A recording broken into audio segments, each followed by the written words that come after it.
Injury থেকে সেরে উঠেছেন। নতুন করে ইনজুরিতে না পড়লে বিশ্বকাপ বাছাই পর্বের পরের ম্যাচেই ফিরবেন নেইমার জুনিয়র। কিন্তু নেইমার ফিরলে কোথায় হবে তার জায়গা? মূল একাদশে কার জায়গায় বা কোন পজিশনে খেলবেন নেইমি? কোন রোলের জন্য তাকে মনোনীত করবেন কোচ? এইসব প্রশ্ন ঘুরপাক খাচ্ছে ব্রাজিল ভক্তদের মনে।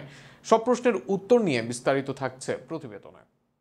সান্তোসের হয়ে এই মাসে নিয়মিত মাঠে নামছেন নেইমার জুনিয়র। নতুন করে আর ইনজুরি আঘাত হানেনি এই খেলোয়াড়ের ওপর। অপরদিকে বিশ্বকাপের নেই এক বছরও, তাই নেইমারকে হয়তো আর সময় দেবেন না কোচ।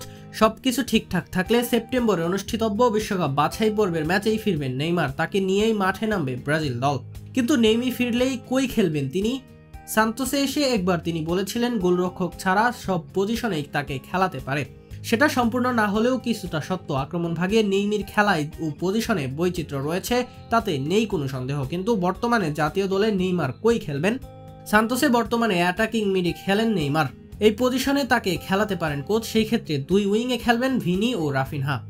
নাম্বার 9-এ দেখা যাবে কুনহাকে। এই পজিশনে নেইমারকে খেলালে ব্যবহার করা যাবে তার ক্রিয়েটিভিটিও। সেই ক্ষেত্রে ভিনি রাফিনহারা পাবেন আলাদা স্পেস ও বাড়বে সুযোগ। তবে আগের মতো ঠিক ততটা ক্ষুরোধার নন নেইমার। সেই ক্ষেত্রে তার পজিশনে খেললে দুইজন মিডফিল্ড লাইন নিয়ে খেলতে হবে ব্রাজিলকে।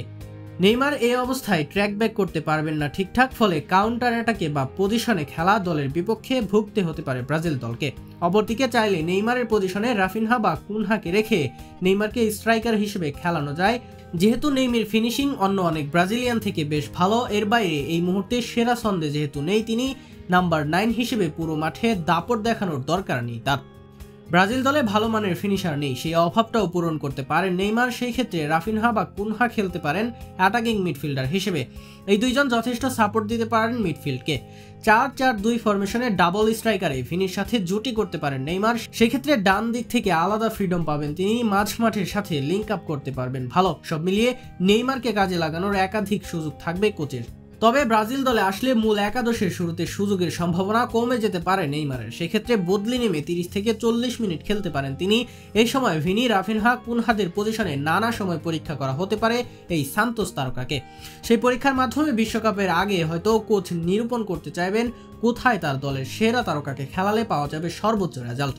তবে নেইমি যেখানে খেলুক, হলুদ জার্সিতে আবারও তার জাদু দেখতে মুখিয়ে রয়েছে তার ভক্তরা।